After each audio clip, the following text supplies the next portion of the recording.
Program Love Your Child hadir untuk memberikan pencerahan dengan didukung berbagai sumber informasi psikologi terbaru untuk menambah wawasan para orang tua dalam mendidik dan mengasuh putra-putri kita tersayang. Jangan lupa untuk subscribe YouTube channel Love Your Child dan nyalakan notifikasinya.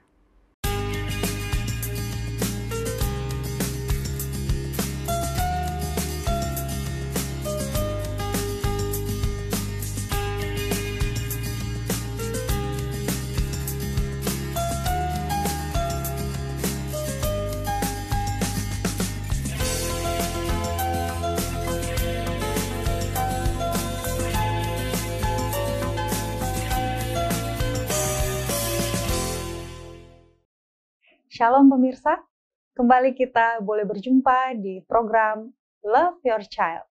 Satu program yang mengajak kita untuk mengasihi, mendidik anak, menjadikan generasi yang lebih baik. Saat ini kita akan membahas satu topik yang sangat penting, yaitu melatih anak untuk mengontrol volume suara. Nah, bersama dengan saya ada narasumber kita yaitu Ibu Helena Valentina, pada saat ini yang merupakan seorang psikolog dan juga merupakan seorang praktisi pendidikan. Ibu Helena, apa kabar? Puji Tuhan, luar biasa. Luar biasa ya. Dan saat ini kita akan bahas satu topik tentang melatih anak untuk mengontrol volume suara. Nah, kira-kira emangnya anak-anak harus dibatasi gitu volume suaranya Ibu Helena? Maksudnya harus betul. Apa ada yang salah Kasian gitu? Atuh ya, masa nggak gitu. boleh sih bebas merdeka gitu seperti ya. itu. Jadi mungkin Ibu Helena bisa menjelaskan tentang topik ini ya. Kenapa kita milih topik ini ya? Kenapa memilih topik ini? Sekarang Bu Jelly gini deh, seandainya kita sedang ibadah di rumah ibadah, lalu anak ngomong teriak-teriak gitu, "Hei, bagi mainannya, sini bukunya mana, Alkitabnya mana, ih." Gimana tuh coba? Iya, Mama, aku mau makan. Padahal lagi berdoa, semua lagi berdoa. Ya kan? Atau mungkin lagi mendengarkan khotbah gitu. Sementara anaknya memang benar-benar mau makan. Dia mau mengungkapkan perasaan.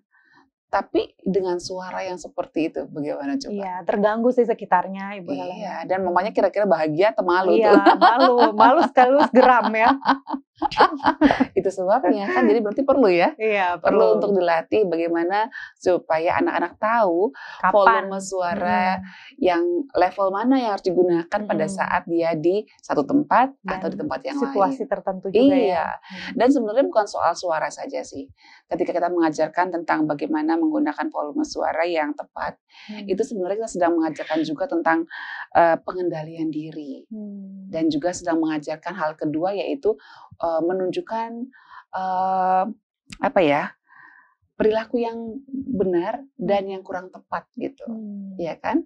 Ini loh apa yang perlu untuk kamu hindari ketika kamu sedang berada di suatu situasi, misalnya pada saat kita sedang berada di keramaian, mungkin boleh kita teriak-teriak kan gitu kan. Ya kan, ya misalnya mau nyanyi-nyanyi atau mungkin ya teriak-teriak atau gitu. Kita ada di alam ya. Ya di alam, it's okay dong.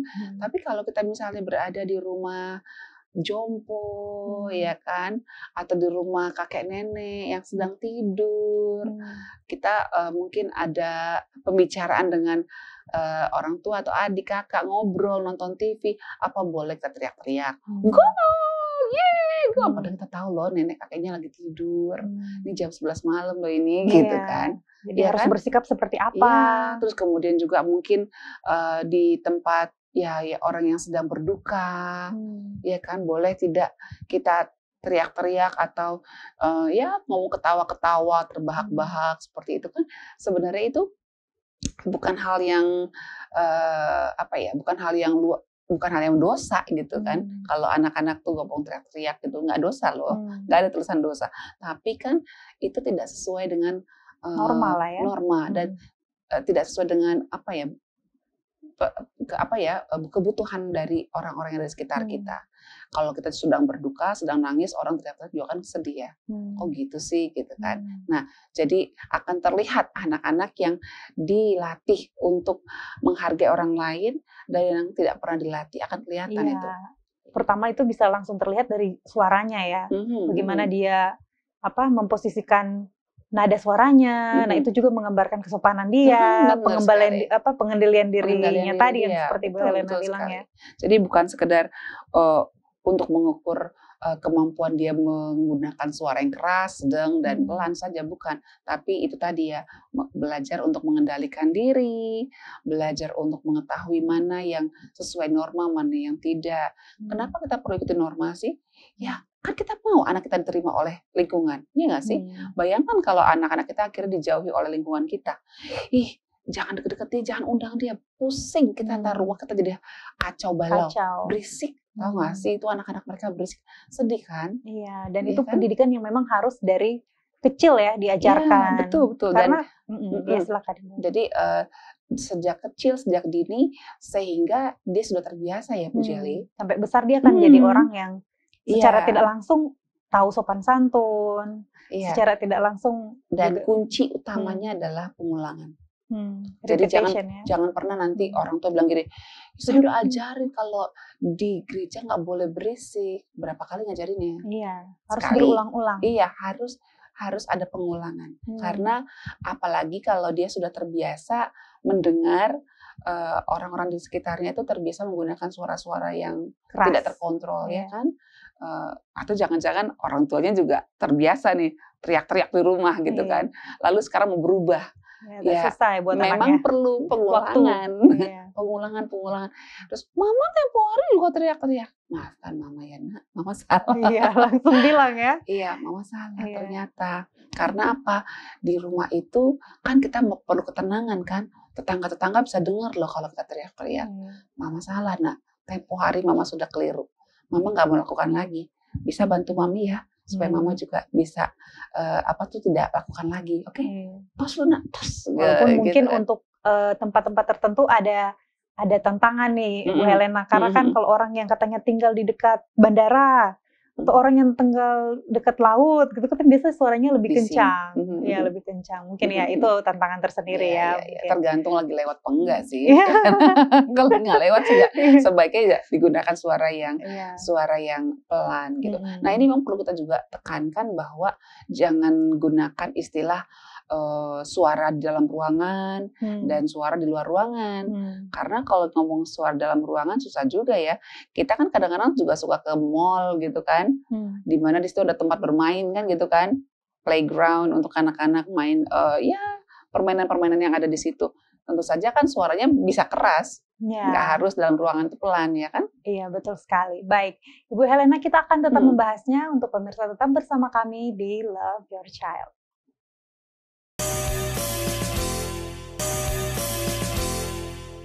Kembali lagi bersama kami di Love Your Child. Nah, saat ini kita akan kembali membahas tentang melatih anak untuk mengontrol volume suaranya.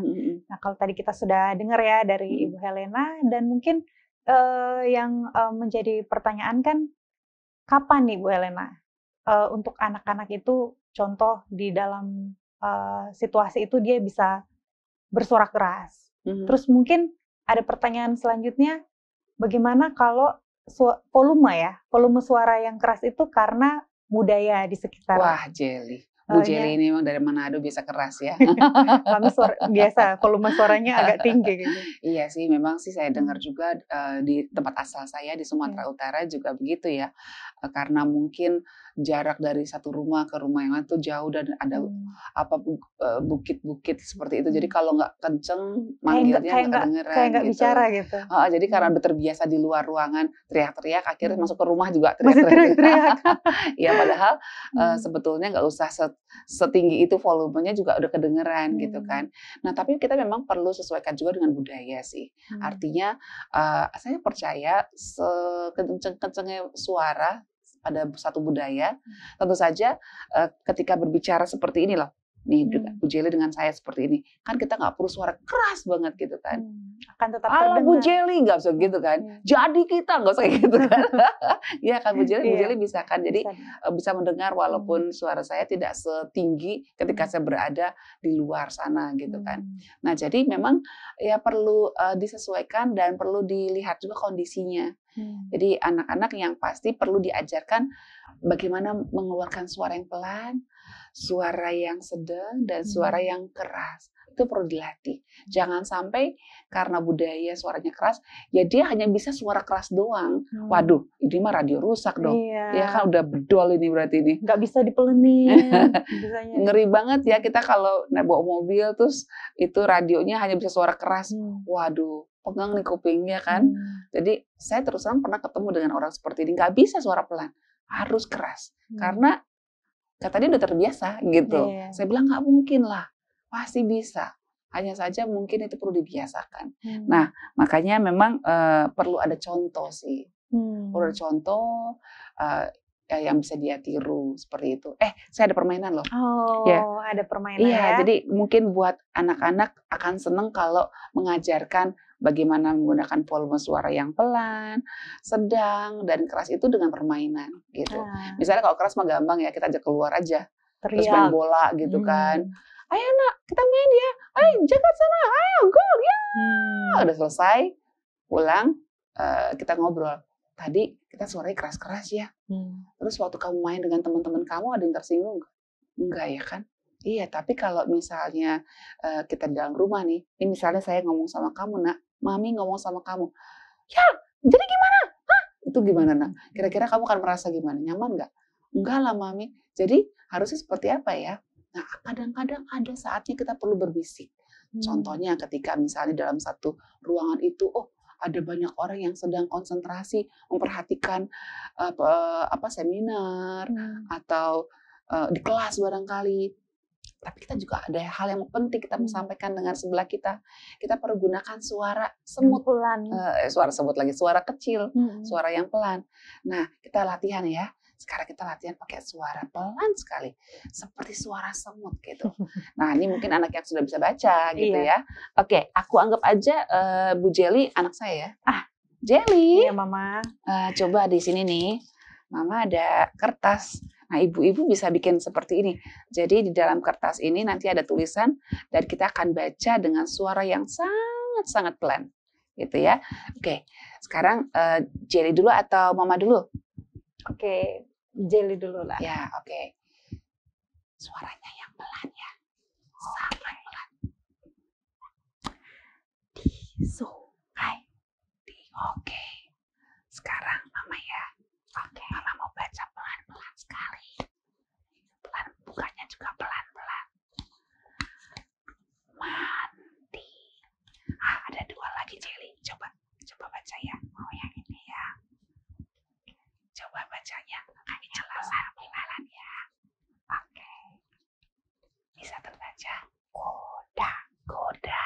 Oke, Mama juga baca. Apa ya ini? Aku tidur. Oke, tepuk tangan buat Jelly. Terima kasih Mama. Ya, jadi ibu-ibu, bapak-bapak bisa juga dengan kertas seperti ini, ya kan? Kertas lalu tulisi kata-kata yang bisa dibaca oleh anak-anak kita. Lalu kita mengajarkan bagaimana menggunakan suara yang pelan. Itu kalau istilahnya sight words, gitu ya, kata-kata yang dibaca dengan bisik seperti itu. Nah, nanti mungkin untuk yang sedang seperti ini, Nak. Ini sedang seperti ini, lalu keras di luar sana. Atau pada saat kita dalam ruangan juga boleh, tapi mungkin pada saat konser, ya kan, di mana orang lain tidak terganggu, gitu. Ya, betul. Dan orang lain nyaman dengan suara yang kita keluarkan, seperti itu. Jadi mengajarkan tentang volume suara ini jadi banyak hal yang kita dapat. Yaitu yang pertama tadi kan melatih pengendalian diri ya. Mengendalikan kapan kita suaranya pelan, kapan suara sedang, dan kapan suara keras. Lalu yang kedua tadi memberi pemahaman kepada anak di situasi mana dia boleh pelan, di situasi mana sebaiknya dia suara sedang dan keras. Iya, dan yang ketiga ya latihan untuk menghargai orang lain, latihan untuk peka. peka kepada kebutuhan orang lain. Seperti sepele ya. Iya. Seperti sepele sebenarnya melatih bagaimana anak itu untuk bersuara keras, pelan. Tapi ternyata efeknya itu banyak seperti yang Ibu Helena bilang tadi ya. Betul. Dan anak-anak itu akan menuai hasilnya ketika dia semakin terampil dan semakin terampil. Pernah nggak Bu Jeli ngalamin lagi tidur enak-enak, tiba-tiba rumah sebelah teriak-teriak? Pernah kalian seperti itu? Teriak-teriak gitu. Padahal ini jamnya tidur loh, tidur siang, anak-anak kita lagi nyenyak-nyenyaknya tiba-tiba terbangun. Di sebelah ada yang berisik banget. Nah itu dia kan, karena mau main sebenarnya mereka, cuman tidak diajari oleh orang tuanya untuk menghargai tetangganya, menghargai orang lain, kapan dia menggunakan suara itu, ya kan? Boleh aja sih bermain, tapi tahu tempat, tahu waktunya seperti itu. Iya, Ibu Helena. Baik, kita akan kembali lagi dan pemirsa tetaplah bersama kami di Love Your Child.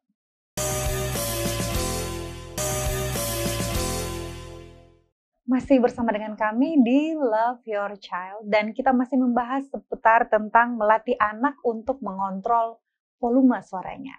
Dan sekarang ini, Ibu Helena, kita akan membahas tentang kenapa sih kita tidak bisa menggunakan istilah indoor ataupun kenapa kita tidak bisa menggunakan istilah outdoor. Outdoor volume ya. Atau suara indoor dan suara outdoor. Ada juga tempo hari saya dengar suara 5 meter. Suara 2 meter, aduh saya pusing deh. Gimana caranya sih mengajarkan anak suara 2 meter, dia sedangkan meterannya nggak tahu gitu kan. Ayo, suara 2 meter, suara 1 meter. Pusing saya, ini kok guru dari mana sih istilahnya. Tapi ya sudahlah, mungkin ada teori-teori yang mendukung tentang istilah itu ya. Tapi kalau menurut saya kurang praktis ya. Susah untuk dimengerti oleh anak. Kalau menurut saya langkah yang paling tepat adalah ya praktek. Ajak aja jalan gitu. Ajak aja jalan. Jadi supaya mereka tahu kapan menggunakan suara cyber, suara berbisik, whisper gitu, suara normal dan atau sedang seperti ini, dan suara yang keras atau volume tinggi gitu. Nah mungkin kita bisa kasih tahu sama mereka semua sesuai dengan kebutuhan, sesuai dengan keadaan. Nah ajak ke lapangan, lalu mungkin Bu Jeli bisik-bisik gitu ya. Mama ngomong apa sih? Mama ngomong apa? Ih, gak kedengeran gitu kan. Terus, nggak enak ya nak ya kalau kita ngomong tidak didengarkan, dan kita yang mendengar juga nggak enak kan kalau yang ngomong itu suaranya tidak bisa kita dengar kan gitu kan. Nah jadi memang kalau di lapangan di tempat di luar atau tempat yang keramaian memang diperlukan suara keras karena kita bersaing dengan suara-suara lainnya. Nah terus nanti kita jalan-jalan ketemu sama oma. Ya kan, ajak ke rumah oma. Terus si oma nggak mungkin lah ya pendengarannya tidak menurun, nggak mungkin, ya nggak mungkin ya. Itu sudah kodrat alam kan. Betul sekali. Saya juga sudah menurun ya. Jadi harus kencang-kencang dong saya. Jadi kalau pas ngomong sama oma misalnya, kita bisa bisik dulu sama si oma. Oma, nanti kalau anakku ngomong, ya kan. Nanti ini ya kasih tahu ya kedengeran atau enggak gitu. Jadi misalnya si Ananda itu ngomong sama oma dengan Nael, sekarang kamu ngomong berbisik coba gitu. Oma udah makan atau belum? Gitu. Pasti nggak kedengeran. Coba naikkan lagi volumenya. Oh lebih keras. Oma udah makan belum? Gitu kan. Apa sih kamu? Lebih keras lagi. Oma udah makan tuh. Oh, udah gitu. Nah, baru kedengeran. Nah, jadi bisa dilihat kan sudah praktek langsung bahwa ketika ketemu dengan orang yang sudah lanjut usia, kita perlu sesuaikan. Bukan hal yang tidak sopan ketika kita mempunyai volume suara lebih keras pada orang yang sudah tua. Sudah tua. Iya, jadi kalau cuma ngomong teori itu susah buat anak-anak ini mengerti. Harus praktek mereka memang. Iya, jadi itu sebabnya orang-orang zaman dahulu itu, orang-orang tua kita zaman dahulu itu lebih berhasil kadang-kadang ya, karena mereka mau kasih waktunya untuk memberikan kesempatan buat anak-anak belajar, ya kan? Jadi kalau anak-anak selalu dibiarkan di rumah. Kita acara arisan atau acara pertemuan, anak kita nggak dibawa. Cuma di rumah aja. Di rumah aja karena dianggap ngerepotin. Ya, itu namanya buang-buang kesempatan untuk belajar loh. Ya kan, belajar menggunakan suara, menggunakan volume suara gitu. Karena apa? Karena kan anak-anak lain itu seperti yang saya sampaikan tadi, pelajaran yang paling mudah adalah dengan cara praktek. Iya, Ya kayak kan? tadi ya. Pasti Iya. langsung terekam di otak mereka. Oh ya, ini permainan seperti ini. Oh iya, bener ya. Seperti yang tadi yang saya sama Ibu Helena bikin kan. Jadi Justru mereka akan ingat. Iya, jadi ketika bisa lagi berkumpul, ada arisan kumpul semua, lalu ada satu yang bicara, yang lain diam. Karena anak akan melihat, oh begitu ya. Kalau ada yang lagi bicara, yang lain harus diam. Dia akan notice sekitar ya. Iya, tapi kalau dia nggak pernah melihat itu, akhirnya ketika satu saat dia ada diajak sama orang tuanya ke satu tempat, di mana di situ ada berdoa bersama, mungkin dia akan ketawa terbahak-bahak. Karena dia tidak pernah mengalami di situasi itu. Nggak dididik. Iya, betul. Tidak ada pelatihan, tidak ada pengalaman. Terus kita tiba-tiba marah-marah sama dia, nggak sopan kamu ya. Orang lagi banyak berdoa, malah berisik. Malah kamu bikin malu mama dengan suara kamu yang... Iya, padahal anak itu bisa ngomong loh, emang mama pernah ajarin? Kapan? Kapan mama ajarin aku? Kan gitu kan. Jadi kalau saya boleh sarankan, para orang tua kalau anak-anaknya masih mau dibawa, bawa deh. Dibawa jalan, dibawa ke pertemuan, dibawa ke acara-acara gitu, bawa anak kita. Bisa latihan gratis mereka. Karena nanti ada saatnya ketika remaja mereka sudah nggak mau lagi. Ya bener. Nggak mau arisan mau sama temen gitu. Masa aku gaulnya sama opung-opung, oma-oma, aduh gitu. Iya kan? Ya mungkin Bu Jelly sendiri punya pengalaman nggak ketika ngobrol sama orang terus suaranya terlalu pelan atau terlalu keras, pernah nggak? Pernah, dua-duanya pernah mengalami. Pernah yang suaranya terlalu pelan, pernah juga yang suaranya terlalu keras. Kalau terlalu pelan itu suaranya tuh papaku. Jadi papa tuh kalau ngomong tuh, iya, dengar apa? Karena pelan. Jadi harus kenapa pak? Apa? Sampai mamaku bilang kencang sedikit suaramu katanya. Karena memang suaranya agak pelan kalau ngobrol biasa ya, gitu. Iya. Tapi saya pernah pengalaman denial sih, Ibu Helena. Jadi karena dia besar itu di lingkungan kantor, jadi sudah tahu dari kecil nih, lagi rekaman, diem ya. Jadi dia bisa main tanpa suara. Gitu. Jadi dia terlatih justru ternyata karena keadaan-keadaan yang seperti yang Ibu Helena paparkan tadi. Sudah pakar dia ya, sudah pakar. Bisa jadi trainer itu buat anak-anak lainnya. Oke, Bu Helena. Terus selain itu juga memang kunci keberhasilan dari pelatihan anak untuk bisa menggunakan volume suara yang appropriate atau volume suara yang sesuai dengan kebutuhan, sesuai dengan keadaan dan sesuai dengan waktunya. Itu memang yang pertama tadi kan pengulangan ya. Pengulangan ya. Nah yang kedua adalah kita sendiri harus memberikan contoh, konsistensi dalam memberikan masukan atau juga umpan balik, ya kan. Jadi jangan bosan ketika misalnya anaknya suaranya kok terlalu keras ya pada saat di rumah. Misalnya kita lagi kerja terus anak kita langsung teriak-teriak, mama. Nah ya, suara apa itu? Pelan, sedang, atau suara keras ya kalau dalam rumah? Kan kita kan dekat seperti ini. Oh iya mah, coba ulangi. Mama. Iya aku udah kedengeran kok, sudah kedengeran ya. Itu bisa diulang-ulang. Jadi dan pengulangan sekaligus juga umpan balik. Jadi itu jangan yang konsisten. Jangan yang konsisten ya. Jadi yang pertama tadi apa sih namanya? Pengulangan. Yang kedua konsisten kita ada umpan balik. Ya, itu adalah hal yang sangat penting untuk kita terus ajarkan. Umpan balik tuh artinya kalau misalnya belum tepat, belum sesuai dengan yang kita harapkan gitu ya, yang sesuai dengan norma misalnya, kita ingatkan, namun kita juga kasih apresiasi kalau dia misalnya sudah menggunakan suara yang tepat gitu, misalnya pada saat suara orang-orang tidur, lalu dia datang sama kita, mau minta susu misalnya si adik gitu kan, mama minta susu dong. Good job. gitu kan. Kita kasih apresiasi Iya. kalau dia udah. Iya kan? Karena kan anak-anak ini ya kita aja orang dewasa bisa cenderung lupa ya kalau diingetin satu hal gitu. Jadi Apalagi anak kecil iya, jadi kalau ketika dia udah berusaha untuk melakukan seperti yang kita ajarkan, lalu kita kasih apresiasi, dia akan lebih kuat itu untuk mengulanginya kembali. Ya kan, pada saat wah mama kasih begini nih gitu. Jadi ketika ada oma, opa datang, terus dia pakai suara yang agak keras gitu, sehingga omanya senang bisa mendengar dengan jelas gitu. Good job, kamu sudah menggunakan suara yang pas sekali gitu kan. Jadi dia akan berpikir, aku sudah lakukan yang benar ya. Oke, I will do it again gitu.